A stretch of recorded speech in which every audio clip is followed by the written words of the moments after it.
اللہ کے نبی صلی اللہ علیہ وسلم نے ارشاد فرمایا دنیا ساز و سامان ہے اور دنیا کا بہترین سامان ایک عورت ہے۔ حضرت ابو ہریرہ رضی اللہ تعالیٰ سے روایت ہے کہ رسول اللہ صلی اللہ علیہ وسلم نے ارشاد فرمایا تم میں کامل ترین مومن وہ ہے جو اخلاق میں سب سے اچھا ہو، اور تم میں سب سے بہتر وہ ہے جو اپنے عورتوں کے حق میں بہتر ہے۔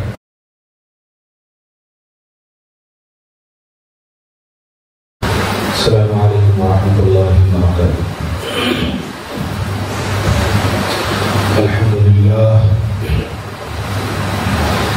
لله نحمده ونستعينه ونستغفره ونؤمن به ونتوكل عليه ونعوذ بالله من شرور أنفسنا ومن سيئات أعمالنا من يهده الله فلا مضل له ومن يضلله فلا هادي له ونشهد أن لا إله إلا الله وحده لا شريك له ونشهد أن سيدنا ومولانا محمدا عبده ورسوله أما بعد أعوذ بالله من الشيطان الرجيم بسم الله الرحمن الرحيم يا أيها الناس اتقوا ربكم الذي خلقكم من نفس واحدة وخلق منها زوجها وبث منهما رجالا كثيرا ونساء واتقوا الله الذي تساءلون به والأرحام إن الله كان عليكم رقيبا قال رسول الله صلى الله عليه وسلم النکاح من سنتی صدق اللہ مولانا العظیم وصدق رسولہ النبی الکریم وعلى آلہ واصحابہ اجمعین والحمد للہ رب العالمین۔ محترم حضرات، بھائیوں، بزرگوں، آپ سوچ رہے ہوں گے کہ قرآن کریم کی کون سی آیت پڑھی ہے؟ یہ آیت تو وہ آیت ہے جو ہم نکاح میں سنتے ہیں، اور یہ حدیث تو وہ حدیث ہے جو ہم نکاح کے خطبے میں سنتے ہیں۔ جمعے کے خطبے سے اس آیت کا کیا تعلق ہے؟ آج سماج میں اتنی برائیاں پھیل چکی ہیں، معاشرے میں اتنی برائیاں آ چکی ہیں کہ ان برائیوں کو ہم برائی سمجھنا بھول گئے ہیں، یا اگر برائی کو برائی کہتے ہوئے ڈرنے لگے ہیں۔ اس لیے میرے ابھی یہ ذہن میں بات آئی کہ کیوں نہ اسی آیت کے متعلق کچھ بات کی جائے۔ میں نے جو قرآن کریم سورہ نساء کی آیت آپ کے سامنے پڑھی ہے، اس کا ترجمہ ہے اے لوگوں اپنے رب سے ڈرو جس نے تمہیں ایک جان سے پیدا کیا اور اسی میں سے اس کا جوڑا بنایا، اور ان دونوں سے بہت سے مرد و عورت پھیلا دیے، اور اللہ سے ڈرو جس کے نام پر مانگتے ہو، اور رشتوں کا لحاظ رکھو، بے شک ہر وقت تمہیں دیکھ رہا ہے۔ اور میں نے حدیث جو آپ کے سامنے پڑھی، اللہ کے نبی صلی اللہ علیہ وسلم نے ارشاد فرمایا النکاح من سنتی، نکاح میری سنت۔ آج ہر محلہ اور ہر گلی میں ایک وبا، ایک مصیبت پھیلی ہوئی ہے، اور جو اس مصیبت میں مبتلا ہے اس پریشانی کو وہی جان سکتا ہے، کوئی اور نہیں جان سکتا۔ وہ مصیبت یہ ہے، اکثر 98 یا 99% ایسا ہے کہ شوہر جو ہے بیوی پر ظلم کرتا ہے۔ بیوی کے حقوق بہت زیادہ اہم ہیں، اور 2% اور 5% ایسا بھی ہے کہ لڑکی والے لڑکے پر ظلم کرتے ہیں۔ ہوتا یہ ہے کہ جو آدمی شریف ہوتا ہے اس کو دبا دیا جاتا ہے، اور جو بدتمیز ہوتا ہے وہ اوپر ہو جاتا ہے، وہ شریف پر ظلم کرتا ہے اور زیادتی کرتا ہے۔ آج کل لڑکی والوں کی طرف سے بھی ہے، اس لیے کہ اب ہماری حکومت، جیسا کہ میں نے پہلے بھی عرض کیا تھا کہ پہلی تو اندھی تھی، اب بہری بھی ہے اس کو آواز نہیں آتی، ایسے ایسے قانون بنائے ہیں کہ لڑکی والے جاتے ہیں اور ناجائز لڑکے والوں کے اوپر ایسے قانون فٹ کرتے ہیں، ایسی ایسی تہمتیں لگاتے ہیں جس کے بارے میں وہ گمان بھی نہیں کر سکتا۔ لیکن آج بھی تناسب لڑکی کا زیادہ ہے، لڑکے والے بھی پریشان ہیں، ایسا نہیں ہے کہ لڑکی والے پریشان ہیں، لیکن لڑکی والے زیادہ پریشان ہیں، اس لیے کہ وہ یہ سمجھتے ہیں کہ یہ عزت دار گھرانے کا آدمی ہے، ہم نے اس کی بچی کو اگر مارا، ہم نے اس کی بچی پر ظلم کیا تو یہ ہمارا کچھ نہیں بگاڑ سکتا۔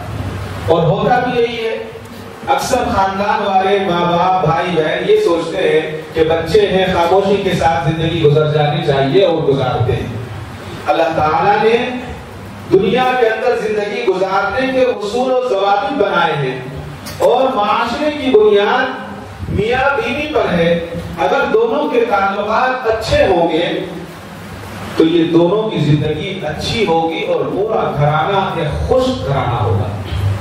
اللہ کے نبی صلی اللہ علیہ وسلم کی مبارک سنتوں کے مطابق اجتماعی زندگی گزارنے کا اہتمام کیا تو ایک نیک صالح خاندان کا وجود عمل میں آتا ہے۔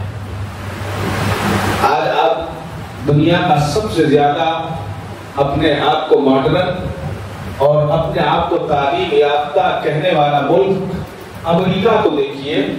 امریکہ میں 50% بچے ایسے ہیں جن کو ان کے باپ کا نام معلوم نہیں ہے،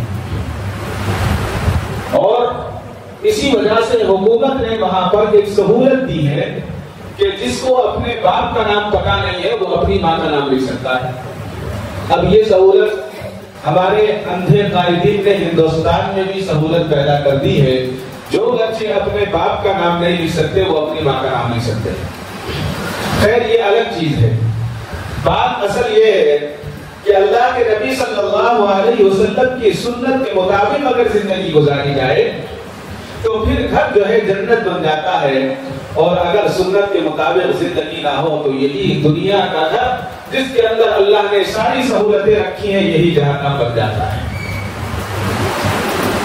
اپنے بچے ہیں پھر بھی جہنم ہے، اپنا خاندان ہے پھر بھی جہنم ہے۔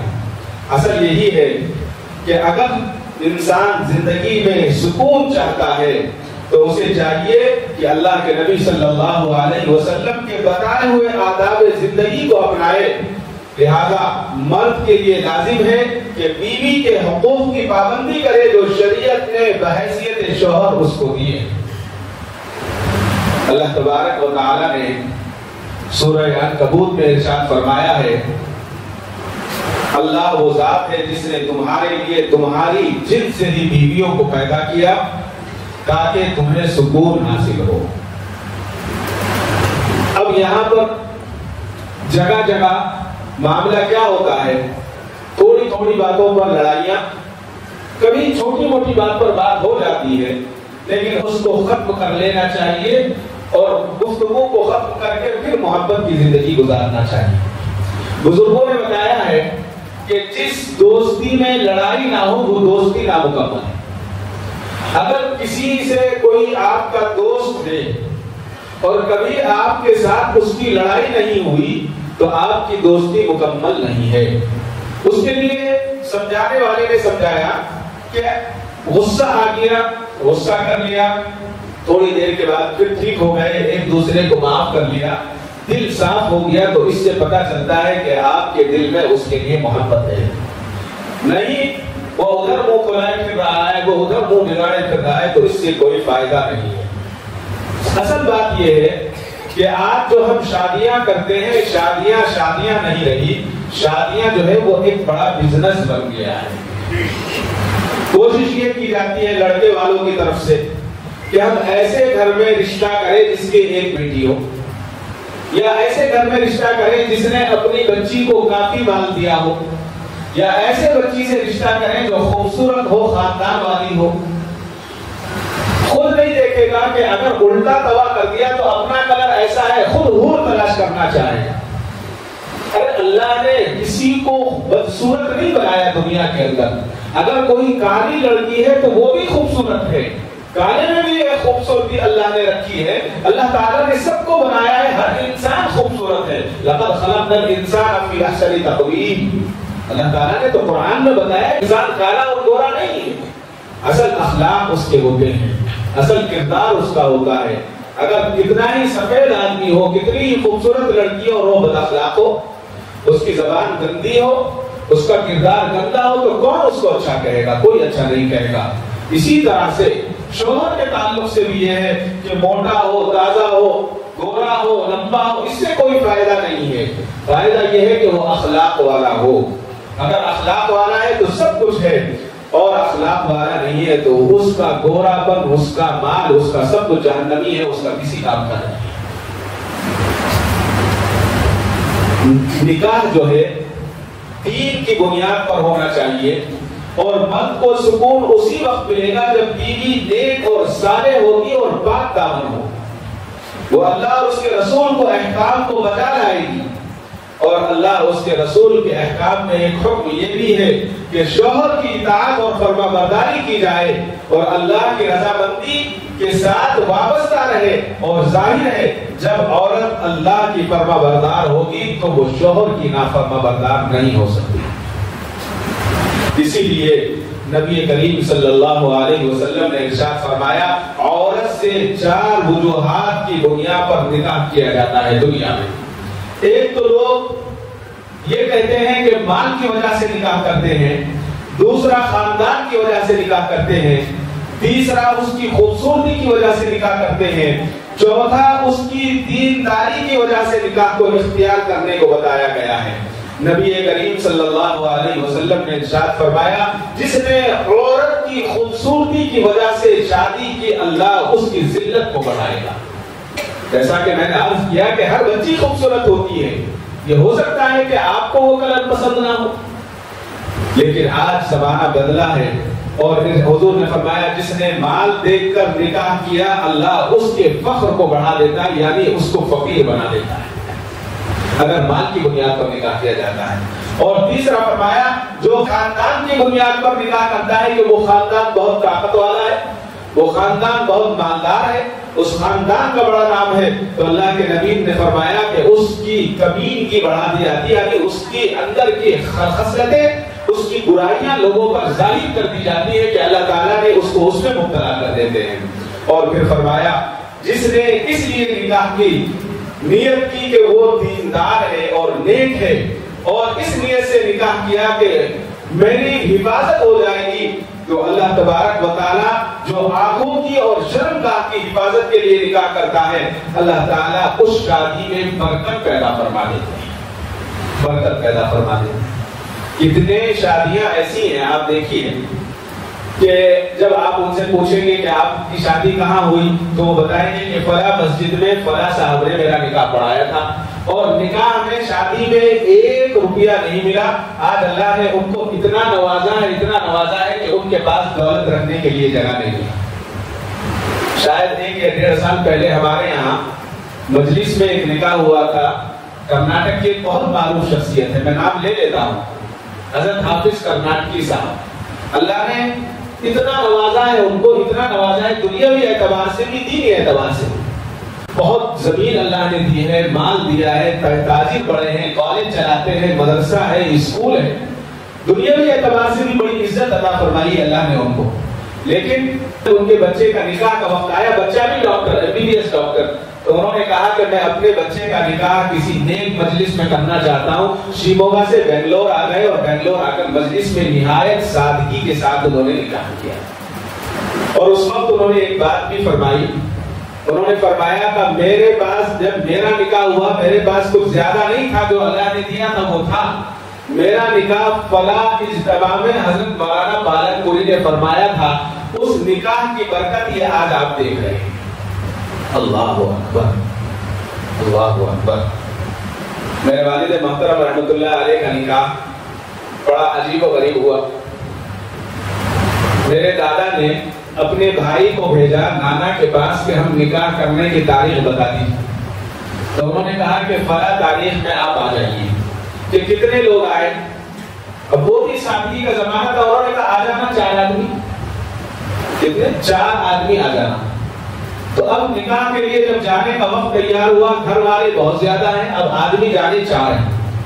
اب 2 بھائی تھے چھوٹے، انہوں نے کہا کہ ہم بھی چلیں گے. ان کا ٹھیک ہے، 2 یہ ہو گئے، 1 روشو ہو گیا، اب 2 بچے. تو ہمارے دادا کہنے لگے کہ بھائی اور کون جائے گا؟ تو والد صاحب کے چچا تھے، انہوں نے کہا کہ میں بھی چلوں گا، میں نے اس کو گود کھلایا. انہوں نے کہا بھائی تم بھی چلو، جمیل تمہارا بھی حق ہے. اس کے بعد اب دایا بچ گئے. تو دادا نے کہا کہ بھائی میں یہیں رہ کر ولیمے کا انتظام کر لوں گا، ایسا کرو 4 آدمیوں کی اجازت دی تھی، تم چلے جاؤ. تو میرے دادا میرے والد کے نکاح میں نہیں گئے. اب وہاں سے نکاح کی جو جگہ تھی تقریباً وہ 32 کلومیٹر، اس زمانے میں 32 کلومیٹر بہت بڑا سفر تھا. اب جب پہنچے وہاں پر، وہاں سب لوگ منتظر تھے. تو میرے نانا نے پوچھا کہ بھائی عمران نہیں آئے، وہ کہاں ہے؟ تو انہوں نے بتایا، جو اس میں سرپرست تھے تایا جو تھے، انہوں نے کہا کہ بھائی 4 آدمی کہا تھا تو 4 آ گئے. تو کہنے لگے یہ تو 2 تو بچے ہیں. انہوں نے کہا کہ نہیں کوئی بات نہیں، آپ نے 4 کہا تھا، ہم 4 آ گئے اور نکاح ہوا. نکاح کے بعد چلے گئے. ولیمے میں 1500 سے 2000 لوگوں کا انتظام. معلوم یہ ہوا کہ جو نکاح سادگی کے ساتھ کیا جاتا ہے اور دین کی بنیاد پر کیا جاتا ہے، اللہ تبارک و تعالیٰ اس میں برکت عطا فرماتے ہیں. اور جو نکاح صرف اس لیے کیا جاتا ہے کہ وہاں سے مال مل جائے گا یا لوگوں کے اندر ہماری ناک بڑی ہو جائے گی، تو اس نکاح میں برکت نہیں ہوتی. اس نکاح میں سوائے ذلت کے اور کچھ نہیں ملتا. اس سے پہلے بھی میں نے عرض کیا تھا، حضرت مولانا یعقوب صاحب مجددی رحمت اللہ علیہ بہت بڑے بزرگ گزرے ہیں. بھوپال کے رہنے والے تھے. حضرت کا جب انتقال ہوا تو انہوں نے 1 گھنٹہ پہلے اپنے گھر میں سب کو کہا کہ ذرا بچی کو بلا لو، بچے کو بلا لو. حضرت والد صاحب رحمۃ اللہ علیہ ہمیشہ ان کا واقعہ سنایا کرتے تھے اور کہا کرتے تھے کہ موت تو ایسی ہونی چاہیے. تو انہوں نے سب کو بلا لیا، نہائے اور کپڑے بدلے. گھر والوں نے پوچھا کیا ہوا؟ کہا کہ موت آنے والی ہے اس لیے بلایا ہے. اچھے خاصے ہو، موت آنے والی ہے، بتا رہے ہو کہ ہاں اب وقت آنے والا ہے. اور لیٹ گئے اور ان کو بچوں کو سمجھایا اور پھر تھوڑی دیر کے بعد کہا کہ دیکھو میرے پیر کے انگوٹھی کو اٹھا کر دیکھو، پیر سے جان نکل چکی ہے. پھر کہا کہ اب ہاتھ سے بھی جان نکل چکی ہے. اور سب بات چیت کرتے رہے اور کہا کہ اب روح قلب میں آ گئی ہے، اب روح نکلنے والی ہے. اور فی امان اللہ کہا اور کلمہ پڑھا اور انتقال ہو گیا. تو یہ بہت بڑے تاجر تھے، کاروباری آدمی تھے، خاندان بھی بڑا تھا. بیوی نے کہا کہ بچی کا رشتہ کرنا ہے. کہا کہ فلاں سے کر دیتے ہیں، نیک لڑکا ہے، رشتہ کر دیا. پھر بیوی نے کہا کہ بچی کی شادی بھی کرنی ہے. کہا کہ کب کرنی ہے؟ ابھی کر لیتے ہیں 2-4 دن میں. انہوں نے کہا کہ یہ کیا ہے، لوگ کیا کہیں گے، پہلے انتظام کرنا ہے، مہمانوں کو اطلاع دینی ہے، مہمانوں کو بلانا ہے، دعوت دینی، اس کے بعد بچی کا نکاح کرنا ہے. انہوں نے کہا کہ ایسا کیوں ہے، اسلام میں تو یہ نہیں ہے، ولیمے کا معاملہ ہے وہ خود کریں گے. بیوی نے کہا کہ نہیں، ایسا اگر ہم نہیں کریں گے تو خاندان میں ہماری ناک کٹ جائے. تو انہوں نے کہا کہ یہ بات بھی ٹھیک ہے، ناک کٹ جائے. اور خود جو ہے گھر سے نکلے اور ایک تاریخ طے کر دی اور رشتہ داروں کو اطلاع کر دی کہ فلاں دن فلاں نماز میں جمع ہو جائیں، میری بچی کا نکاح ہے. سب کے سب لوگ جمع ہو گئے. اب بیوی ناراض ہے، گھر کے احباب بھی ناراض ہیں کہ کچھ نہ دعوت کا انتظام کیا ہے، نہ کھانے کا انتظام کیا ہے، اللہ نے سب کچھ دے رکھا ہے.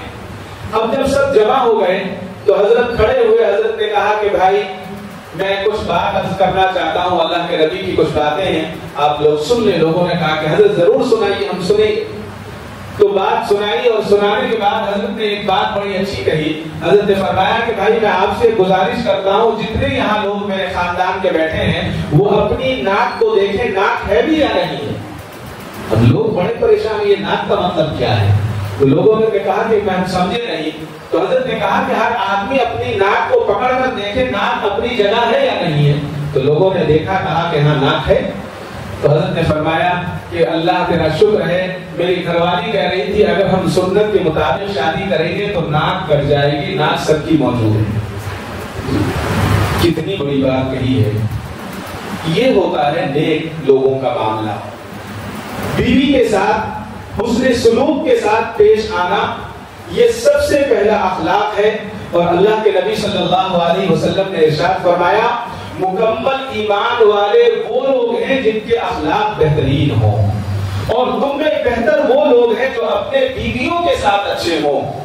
اس حدیث سے نبی کریم صلی اللہ علیہ وسلم نے اچھے اخلاق کو کمال ایمان کی علامت قرار دیا ہے، اور بیویوں کے ساتھ بہترین سلوک کو بہتر آدمی بتایا ہے۔ بیوی کے بہت سارے حقوق ہیں، اور بیوی ایسی عورت سے نکاح کیا جائے جس کے اندر کچھ چیزیں پائی جائیں۔ بتایا گیا کہ پہلی تو یہ ہو کہ دیندار کی بنیاد پر نکاح ہو، اور دوسرا اس کا مہر ادا کیا جائے، اور تیسرا بیوی کے ساتھ حسن سلوک کیا جائے، اور چوتھا بہت بڑی بات فرمائی، بیوی کے عیب کو تلاش نہ کیا جائے۔ اور بعد میں فرمایا کہ جو آدمی کھائے خود کھائے وہی اسے کھلائے۔ آج کا تو زمانہ بدل گیا ہے، خود ہوٹل میں کھا لے گا، ادھر ادھر منہ مارے گا، اور گھر میں آ کر بیوی نے جو محبت سے پکایا ہے، محنت سے پکایا ہے، اس کو کہے گا کہ اچھا نہیں پکا ہے۔ اس کے بعد فرمایا جو پہنے وہی اس کو پہنائے، یعنی جو اچھا قیمتی چیز جو خود پہن رہا ہے ایسا ہی اپنی بیوی کو پہنائے۔ اور اس کے بعد کہا کہ اسے گھر سے نہ نکالے۔ آج جگہ جگہ یہ شکایتیں ہیں کہ بیوی کو تانے دیتے ہیں کہ جا میرے گھر سے چلی جا، گھر سے نکالنے کے تانے دیے جاتے ہیں، بچیوں پر ظلم ہوتا ہے۔ یہ فرمایا کہ چھوٹی چھوٹی باتوں پر ان کو تنبیہ کرنے سے اجتناب کیا جائے۔ ہمارے بزرگوں میں حضرت مولانا قاسم قریشی صاحب رحمۃ اللہ علیہ گزرے، حضرت نے مجھے یاد ہے اچھے سے، ایک مرتبہ حضرت نے بیان میں فرمایا کہ عورت کو اللہ نے ٹیڑھی پسلی سے پیدا کیا، اگر تم اسے سیدھا کرنا چاہو گے تو یا تو وہ ٹوٹ جائے گی یا تم ٹوٹ جاؤ گے، وہ سیدھی نہیں ہو سکتی، وہ ٹیڑھی ہے، ٹیڑھی ہی رہے گی۔ ہاں تھوڑا سا اس کو سنبھال لو، اس کے ساتھ تھوڑی سی نرمی اختیار کر لو تو انشاءاللہ وہ آپ کی ہو جائے گی، اور جیسے آپ چاہیں گے وہ ایسے کام کرے گی۔ اور جب اس کو پکڑ کر اس کو ایٹھیں گے، ٹیڑھی کریں گے، سیدھی کرنا چاہیں گے تو وہ ٹوٹ جائے گا۔ اور پھر اس کے ساتھ ساتھ ایک بہت اہم بات فرمائی، بتایا بزرگوں نے کہ والدین سے ملاقات سے نہ روکا جائے۔ بہت آج گھروں میں یہ ہے معاملہ کہ جو شوہر ظلم کرتے ہیں وہ اپنے والدین سے ملنے کے لیے انہیں روکتے ہیں، ان سے نہ روکا جائے۔ اور پھر فرمایا کہ بیوی کے والدین کے رشتہ داروں سے اچھا سلوک کیا جائے۔ اس کے ساتھ اچھا سلوک کر رہے ہیں، اس کے بھائی کو گالی دے رہے ہیں، اس کی بہن کو گالی دے رہے ہیں، یہ بھی اسے پسند نہیں ہوگا۔ اور بس اسی لیے رسول اللہ صلی اللہ علیہ وسلم نے ایک مرتبہ ارشاد فرمایا، ابلیس شیطان پانی پر تخت بچھاتا ہے، سمندر پر، اور اپنے لشکر کو دنیا کے فساد کرنے کو بھیجتا ہے، اور شیطان جو ہے پوری دنیا میں پھیل کر فساد مچاتے ہیں، اور فساد مچانے کے بعد پھر رپورٹ دینے کے لیے آتے ہیں، اور آ کر کوئی کہتا ہے کہ میں نے چوری کرائی، شیطان اس کی کمر تھپتھپاتا ہے، کوئی کہتا ہے کہ میں نے قتل کرایا، اس پر بھی خوش ہوتا ہے، کوئی کہتا ہے کہ میں نے زنا کرایا، اس پر بھی خوش ہوتا ہے، لیکن ایک آخری شیطان آتا ہے اور وہ کہتا ہے کہ میں کچھ زیادہ نہیں کر سکا، میں نے تو ایک معمولی سا کام کیا ہے۔ تو اللہ کے نبی نے فرمایا کہ وہ شیطان پوچھتا ہے کہ وہ کیا کام تھا، تو وہ کہتا ہے کہ میں نے فلاں بیوی سے فلاں شوہر کی جدائی کرا دی ہے، وہ بڑی محبت کے ساتھ رہا کرتے تھے۔ اس پر شیطان خوش ہوتا ہے اور کہتا ہے کہ سب سے بڑا کام تو نے کیا ہے، سب سے بڑا کام تو نے کیا ہے۔ اس لیے کہ میاں بیوی کی محبت یہ بھی عبادت ہے، ایک دوسرے کو محبت کے ساتھ دیکھنا یہ بھی عبادت ہے۔ اس لیے کہ جب بیوی گھر میں ہے اور محبت کی نگاہ سے اس کو دیکھتا ہے تو ایک طرف اس کی شرمگاہ کی بھی حفاظت ہو رہی ہے، اس کی نگاہ کی بھی حفاظت ہو رہی ہے، اس کے ایمان کی بھی حفاظت ہو رہی ہے، اور ایک سماج کو اچھا معاشرہ مل رہا ہے۔ لہذا بتایا یہ گیا ہے کہ بہترین شوہر وہ ہے جو اپنی بیوی کے ساتھ نرمی کے ساتھ خوش اخلاقی کے ساتھ پیش آئے، اپنی بیوی کے حقوق کو ادا کرے، اور اپنی بیوی کے عیش و عشرت کے سامان کو مہیا کرے۔ اسی طرح فرمایا کہ جو کبھی اپنی بیوی پر ظلم نہ کرے اور زیادتی نہ کرے، اور آگے فرمایا کہ جو اپنی بیوی پر خوبیوں پر نظر رکھے اور چھوٹی چھوٹی غلطیوں کو نظر انداز کر دے، اللہ تعالیٰ اسے پسند فرماتے ہیں۔ اور فرمایا جو اپنی بیوی کی مصیبتوں، بیماریوں اور رنج و غم میں دل جوئی کرے اور اس کی تیمارداری کرے اور وفاداری کا ثبوت دے، اور جو اپنی بیوی کو پردے میں رکھ کر اس کی عزت کی حفاظت کرے، اللہ تعالیٰ اس کو پسند فرماتے ہیں۔ ایک شخص کے بارے میں آتا ہے کہ بیوی کے ساتھ ہمیشہ جھگڑا رہتا تھا، بیوی غلط تھی، جھگڑا رہتا، اس نے عدالت میں قاضی کو لکھا کہ آپ میری بیوی سے علیحدگی اختیار کرا دیں۔ عدالت بلائی گئی، اس شخص سے پوچھا گیا کہ آپ کی بیوی میں کیا خرابیاں ہیں یہ بتاؤ۔ شوہر نے کہا کہ دیکھو بھری عدالت میں کسی عورت کی اور جو میری بیوی ہو میں اس کی برائی کیسے کر سکتا ہوں، میں اس کی برائی نہیں کر سکتا۔ آپ میری بیوی سے پوچھ لیں، میں علیحدگی چاہتا ہوں، وہ بھی علیحدگی چاہتی ہے، آپ علیحدگی کر دیں، اور اگر جب علیحدگی ہو جائے گی تب میں اس کی برائیاں بتا سکتا ہوں۔ تو اس کو علیحدہ کر دیا گیا، خلا ہو گیا۔ کچھ دنوں کے بعد پھر اتفاق یہ ہوا کہ عدالت میں آنا ہوا، تو قاضی نے یہ پوچھا کہ بھائی آپ نے اس وقت اپنی بیویوں کی برائی کو نہیں بتایا تھا، اب آپ اپنی بیوی کی برائی کو بتائیں۔ تو اس نے کہا ہنس کر کہ قاضی صاحب اس وقت وہ میری بیوی تھی، اب وہ دوسرے کی بیوی ہے، میں اس کی برائی کو کیسے بیان کر سکتا ہوں، وہ اب کسی اور کی بیوی ہے۔ اخلاق والے کا معاملہ تو یہ ہوتا ہے کہ وہ عورت کی برائی کو بیان نہیں کرتا، اس لیے کہ اگر آج وہ ٹھیک ہے اس کے نکاح میں ہے اور جب نکاح میں نہیں رہے گی وہ دوسرے کے نکاح میں جائے گی تو پھر برا کہلائے۔ اسلام کتنا اچھا مذہب ہے، اور فرمایا جو اپنی بیوی کو دینداری کی تاکید کرتا رہے اور شریعت پر راہ پر چلائے وہ بہترین شوہر ہے۔ اور آگے بتایا کہ جو اپنی بیوی کے اخراجات میں بخیلی کرے اور کنجوسی کرے وہ بخیل ہے، بدبخت ہے۔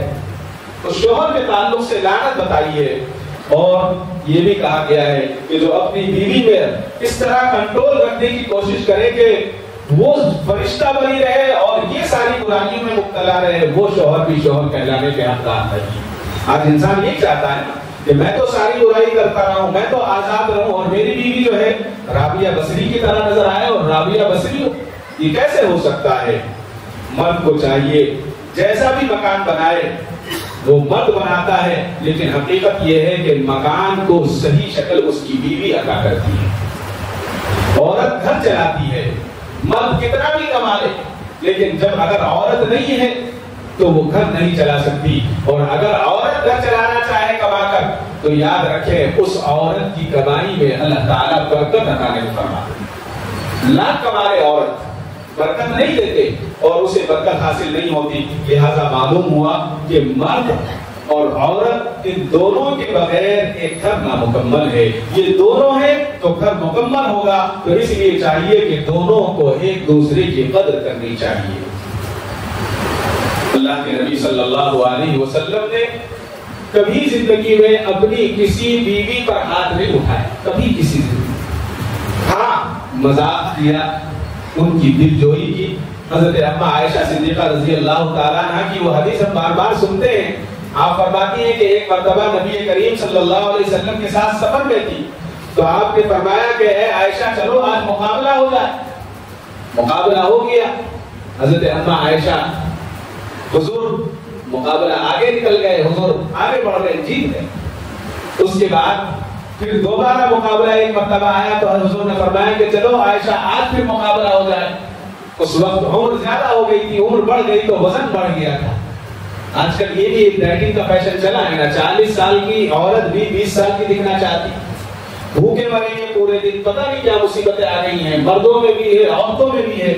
درمیان میں بات آ گئی ہے، ابھی پچھلے 6 مہینے پہلے کی میڈیکل رپورٹ یہ بتا رہی ہے اس وقت 45 سے 50 سال کے درمیان جو سب سے زیادہ ہارٹ اٹیک سے لوگ مر رہے ہیں وہ ڈائٹنگ والے مر رہے ہیں۔ اللہ نے جو عمریں رکھی ہے، جو جسم دیا ہے وہ اللہ کا دیا، اس کی حفاظت کرنی چاہیے، لیکن ہم 50 سال میں 25 سال کے نظر آنے لگے، یہ نہیں ہو سکتا۔ تو دوسری مرتبہ جب مقابلہ ہوا، حضرت اما عائشہ صدیقہ رضی اللہ تعالیٰ عنہ کا جسم بھاری ہو گیا تھا، وہ پیچھے رہ گئی اور اللہ کے نبی صلی اللہ علیہ وسلم آگے نکل گئے۔ تو اما عائشہ نے فرمایا اس بار تو اللہ کے نبی آپ جیت گئے۔ تو اللہ کے نبی صلی اللہ علیہ وسلم مسکرائے اور فرمایا کہ تمہاری پہلی اس جیت کا بدلہ ہے۔ بتائیے کتنی محبت کی بات ہے۔ اور رسول اللہ صلی اللہ علیہ وسلم نے زندگی ایسی نہیں گزاری، بلکہ امت کو دکھا دیا کہ بیوی کی اہمیت کیا ہے اور بیوی کی قدر کیا ہے، اس کی عزت کیسے کرنی چاہیے۔ رسول اللہ صلی اللہ علیہ وسلم جنگ خیبر سے مدینہ واپس آئے تو حضرت صفیہ رضی اللہ تعالیٰ عنہ امہات المومنین 7 اونٹ پر سوار تھی۔ جب حضرت صفیہ رضی اللہ تعالیٰ عنہ اونٹ پر سواری کا ارادہ فرماتی تو رسول اللہ صلی اللہ علیہ وسلم اونٹ کے پاس اس طرح سے بیٹھ جایا کرتے کہ اپنا گھٹنا مبارک کھڑا کر لیا کرتے تھے، اپنے گھٹنے کو ایسے کھڑا کر لیتے اور حضرت اماں صفیہ اس گھٹنے پر اپنا پیر رکھ کر جو ہے اونٹ پر چڑھا کرتی تھی۔ اللہ اکبر! اللہ کے نبی صلی اللہ علیہ وسلم کے مبارک نبوت والے گھٹنے پر پیر رکھ کر چڑھ رہی ہیں۔ یہ اللہ کے نبی صلی اللہ علیہ وسلم نے مجھے اور آپ کو بتایا ہے کہ عورت کی عزت کیسے کی جاتی ہے۔ آج مرد یہ چاہتا ہے کہ مجھے پرفیکٹ عورت ملے، عورت یہ چاہتی ہے کہ مجھے مرد پرفیکٹ ملے۔ ارے کبھی بھی پرفیکٹ نہیں ہو سکتے، تو یہ تو انسان ہے، آدم کی اولاد ہے، یہ تو غلطیوں کا پتلا ہے، یہ کیسے پرفیکٹ ہو سکتی ہے؟ اللہ کے نبی صلی اللہ علیہ وسلم نے ارشاد فرمایا دنیا ساز و سامان ہے اور دنیا کا بہترین سامان ایک عورت ہے۔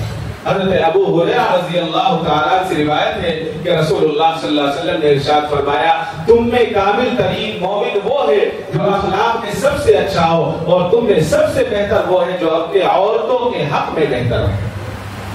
مسجد میں صرف نماز کے مسائل سن کر ہم چلے جاتے ہیں، قربانی کے مسائل سن لیے، رمضان کے مسائل سن لیے، ارے بیوی کے مسائل اس سے بھی زیادہ ہیں۔ اگر سمجھ میں آ جائے اور سننے لگے اور اس پر عمل کرنے لگے تو ہمارا گھر جنت کا ایک باغیچہ بن جائے گا۔ جیسا کہ میں نے شروع میں عرض کیا کہ وبا چل چکی ہے، جو لوگ شریف ہوتے ہیں ان کی بچیوں پر ظلم کیا جاتا ہے۔ ظلم کرنے والے نالائق بھی ہیں، بدتمیز بھی ہیں، بدماش بھی ہیں۔ یہ بدماش کا لفظ بہت چھوٹا سا میں استعمال کر رہا ہوں۔ ایسے لوگوں کی بالکل خبر لینی چاہیے، اس لیے کہ وہ اب دوسرے کی بچیوں کو مارتے ہیں، چہرے پر مارتے ہیں، انہیں تانے دیتے ہیں۔ سماج میں ایسے لوگوں کا کوئی اہمیت نہیں ہے، کوئی ڈاکٹر ہو، کوئی انجینئر ہو، کوئی مولوی ہو، کوئی بھی ہو، اگر وہ سنت کے خلاف، اللہ کے حکموں کے خلاف عمل کر رہا ہے تو وہ ہمیں سے نہیں۔ ہمیں کیا ضرورت ہے ایسے لوگوں سے ہم تعلق رکھیں؟ حضرت معاویہ فرماتے ہیں کہ میں نے رسول اللہ صلی اللہ علیہ وسلم سے عرض کیا بیوی کے کیا حقوق ہیں، تو حضور نے فرمایا جو تم کھاؤ اس کو وہ کھلاؤ، جو تم پہنو اس کو وہ پہناؤ، اور پھر فرمایا اس کے چہرے پر مت مارو، اور پھر فرمایا اس کو برا مت کہو، اور اس کے بعد کہا اس گھر کے علاوہ اس کا کہیں کا کوئی بائیکاٹ مت کرو۔ اور رسول اللہ صلی اللہ علیہ وسلم کی بہت ساری احادیث ہیں جس میں آپ نے فرمایا ہے کہ عورت کے ساتھ بہتر حسن سلوک کے ساتھ پیش آؤ۔ اللہ کے نبی صلی اللہ علیہ وسلم نے عورت کی عزت کیسے کی؟ ایک بات کے بعد بات کو ختم کر دیتا ہوں۔ اگر بیوی سوئی ہوئی ہو تو اس کو نہ جگانا بھی سنت ہے، نماز کے وقت کو چھوڑ کر، نماز کے وقت کو چھوڑ کر اس کو جگانا بھی نہیں چاہیے۔ حضرت اماں عائشہ صدیقہ رضی اللہ تعالیٰ عنہ فرماتی ہیں کہ میں سوئی ہوئی تھی، آرام کر رہی تھی، اللہ کے نبی صلی اللہ علیہ وسلم بستر پر لیٹے ہوئے ہیں، آپ کو کوئی ضرورت پیش آئی تو آہستہ سے نیچے اترے اور بغیر جوتے کے آہستہ آہستہ ننگے پاؤں چلنے لگے۔ تو حضرت اماں عائشہ کی آنکھ کھل گئی اور انہوں نے کہا اے میرے سردار، اے میرے آقا، آپ خاموشی کے ساتھ اٹھ کر کہاں جا رہے ہیں؟ تو جب حضرت اماں عائشہ نے پوچھا کہ آپ خاموشی کے ساتھ جا رہے ہیں اور بغیر چپل کے جا رہے ہیں، تو اللہ کے نبی صلی اللہ علیہ وسلم نے فرمایا عائشہ تم سو رہی تھی، میں نے سوچا اور میرا جی چاہا کہ تمہاری نیند میں خلل نہ پڑے، اس لیے میں نے تمہیں اٹھایا نہیں اور خاموشی کے ساتھ نکل دیا۔ اللہ اکبر!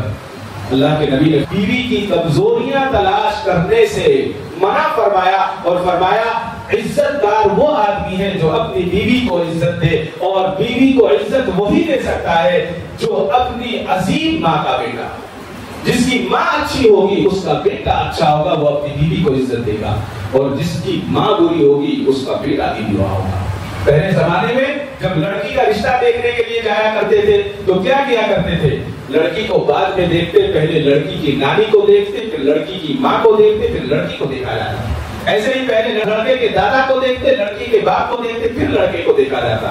آج معاشرہ بدل گیا ہے، اور بیوی پر خرچ کرنا، اللہ کے نبی صلی اللہ علیہ وسلم نے ارشاد فرمایا ایک دینار وہ ہے جو اللہ کے راستے میں خرچ کیا جاتا ہے، ایک دینار وہ ہے جس سے غلام آزاد کیے جاتے ہیں، ایک دینار وہ ہے جو مسکین اور یتیم پر خرچ کیا جاتا ہے۔ فرمایا ان میں سب سے زیادہ بہترین دینار وہ ہے جو اپنی بیوی پر خرچ کیا ہوا ہو۔